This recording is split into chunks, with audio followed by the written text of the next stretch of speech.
One of my favorite projects that I've worked on is when I was working with Business Partners, we worked on a church in New Orleans, the First Missionary Baptist Church. Their church was damaged during Hurricane Katrina, and the congregation didn't have its own home.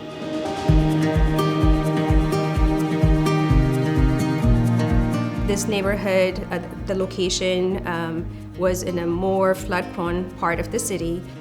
In designing the project, we decided to keep the ground level of the building low in relation to the street, so it's more inviting to the neighborhood. And also, we really paid a lot of attention to the selection of materials and the massing to make it blend in with its context and just not look like a foreign object.